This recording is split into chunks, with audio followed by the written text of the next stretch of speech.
Bahkan ada yang naik menara, naik pohon hanya untuk mencari jaringan supaya mereka tetap bisa kuliah, dan sampai ada yang merenggut nyawa. Assalamualaikum warahmatullahi wabarakatuh. Kembali lagi di sini bersama Irfan. Hari ini aku bakalan menjelaskan tentang bagaimana sih kondisi Indonesia selama terkena pandemi COVID-19 ini, apa yang terjadi di kalangan masyarakat, bagaimana mereka menyambung hidup mereka, dan bagaimana psikolog masyarakat terhadap corona ini. Nah, langsung saja, sebelum kita melanjut untuk pembahasan yang lebih detail, bagi teman-teman yang baru gabung di dalam channel ini, mohon bantuannya dengan klik tombol subscribe, like, dan share ke teman kalian, supaya mereka juga tahu apa yang kalian tahu hari ini.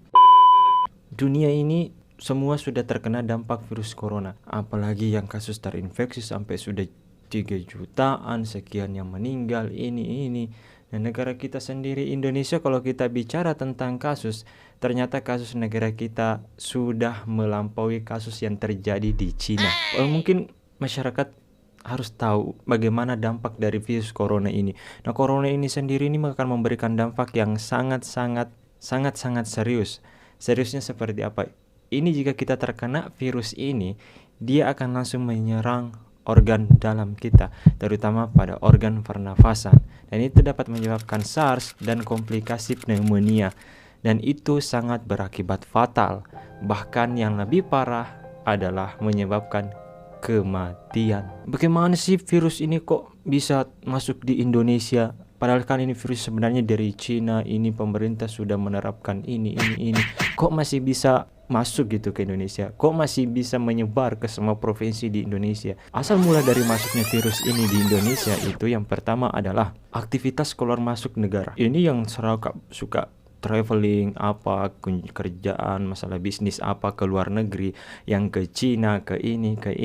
Nah, dari situ awal masuklah virus ini yang berasal dari warga negara asing yang masuk ke negara kita.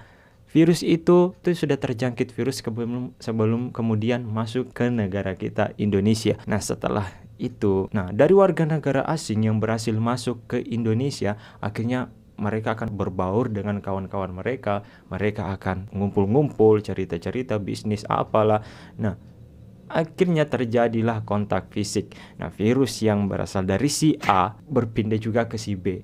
Si B memindahkan virusnya ke si C sampai ke keluarga-keluarga mereka. Itulah awal rantai penularan virus corona di Indonesia terjadi. Yang itu yang faktor pertama, menganggap enteng, menganggap sepele.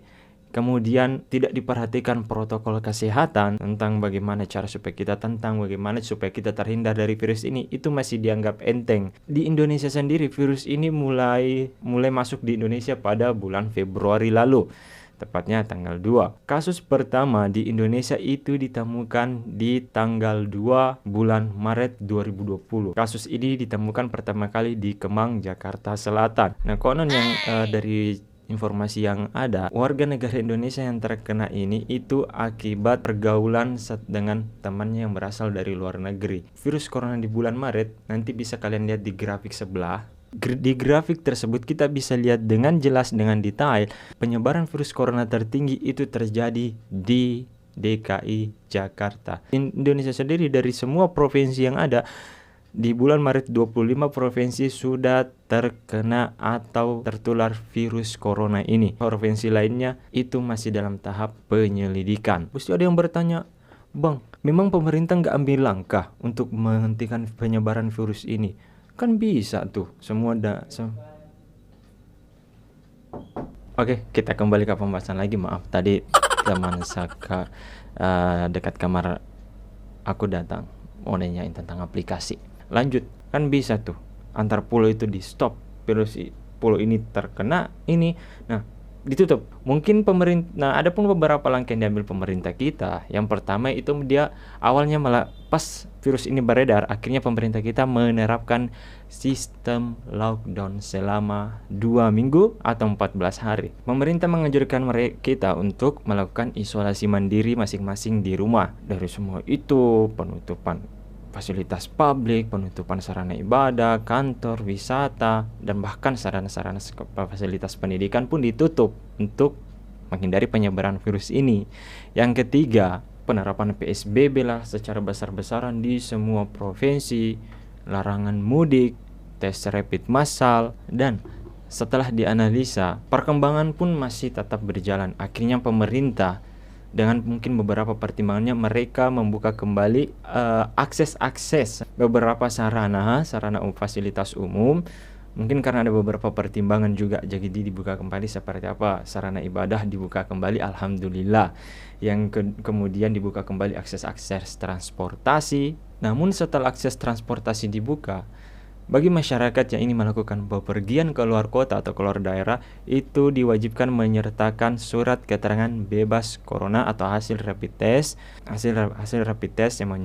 yang menunjukkan hasil tesnya non reaktif. Setelah dibukanya fasilitas ini, dibuka fasilitas umum, dibuka inilah,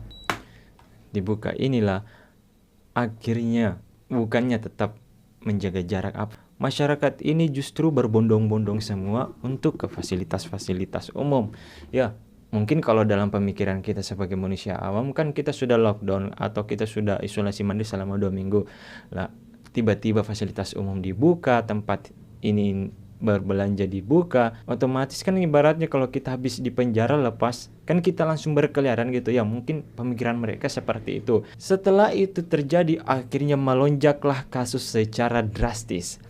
Dan ini membuat tenaga medis justru kewalahan dan kelelahan menangani penambahan pasien-pasien yang terkena virus corona ini. Nah, jika kita perhatikan update terakhir penyebaran virus ini di Indonesia di bulan Agustus itu sampai 140.000 kasus lebih. Ya, dengan kasus seperti itu, apa yang terjadi dengan masyarakat kita? Yang terjadi di kalangan masyarakat Indonesia setelah pemerintah menerapkan PSBB atau menerapkan tadi beberapa langkah yang diambil saya jelaskan, yang saya sebutkan tadi, ini ada beberapa dampak yang dirasakan oleh masyarakat Indonesia.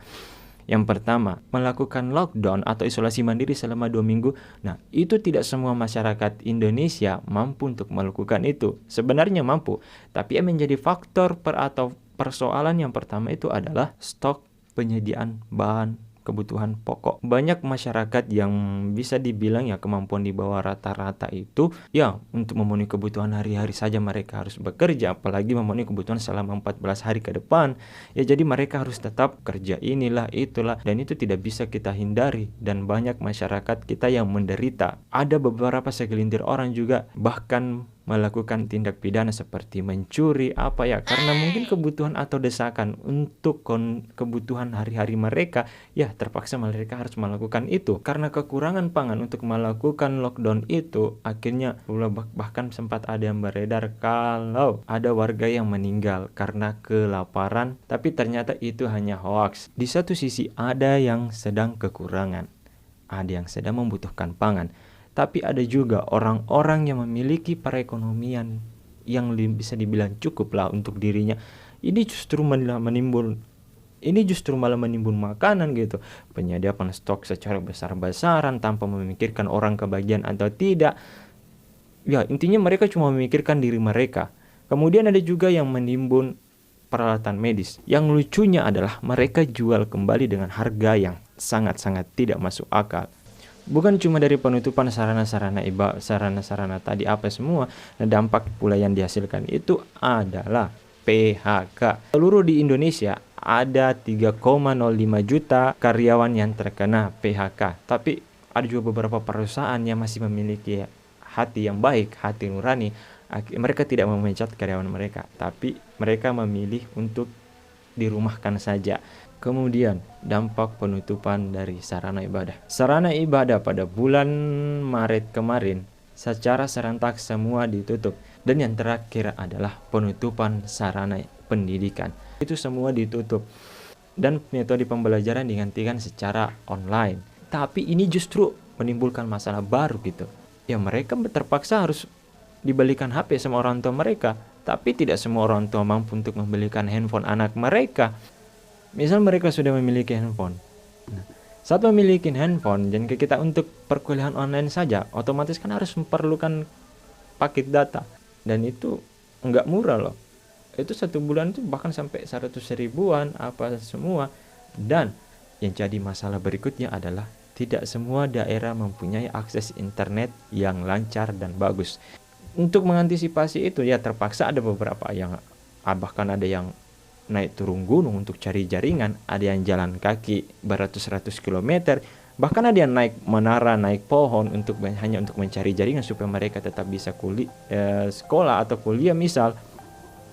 Dan sampai ada yang merenggut nyawa karena jatuh dari tempat ketinggian. Ya, mungkin ini bisa jadi perhatian lagi lah untuk generasi-generasi muda kita, generasi-generasi penerus kita. Berbeda lagi kasus nih dengan yang sudah tahapan pendidikan tinggi. Siapa lagi kalau bukan mahasiswa. Nah, kalau masalah sekolah-sekolah ini kan yang masih SD, SMP, SMA, SMK, itu kan semua biaya sekolah itu kan ditanggung pemerintah. Nah, berbeda dengan dunia perkuliahan. Mahasiswa itu masih dibebani dengan biaya semester, harus membayar uang tiap semester sekian juta lah, sekian inilah, dan itu justru menambah beban gitu. Tapi ada juga universitas yang menggratiskan uang semester karena melihat situasi dan kondisi. Ada juga yang memberikan dana kompensasi atau pemotongan dan biaya semester sebanyak 50%. Dan ada juga lah universitas yang mungkin ada beberapa pertimbangan sampai dana kompensasi yang jauh dari kata cukup. Ya walau mungkin masih di universitas lainnya mungkin kalian biasa tahu lah. Nah, bagaimana pengaruh psikolog terhadap warga negara kita? Yang pertama dari adanya semua ini, masyarakat kita itu sudah mulai takut untuk melakukan kegiatan atau aktivitas di luar. Kemudian ini juga dapat menimbulkan kecemasan yang luar biasa. Dari adanya pemikiran-pemikiran yang agak-agak negatif tentang virus ini yang membuat kita cemas yang agak-agak berlebihan, itu dapat menyebabkan sistem imun Anda turun, dan itu justru membuat daya tahan tubuh Anda untuk melawan virus ini berkurang. Jadi biasakanlah untuk tidak parno, tetap positif dengan diri Anda. Nah, bagaimana tipsnya supaya kita tetap semangat menjalani kehidupan sehari-hari kita dengan adanya virus ini? Apalagi sekarang pemerintah sudah menerapkan sistem new normal. Yang pertama itu adalah kita harus pandai-pandai melihat informasi, memilah-milah informasi.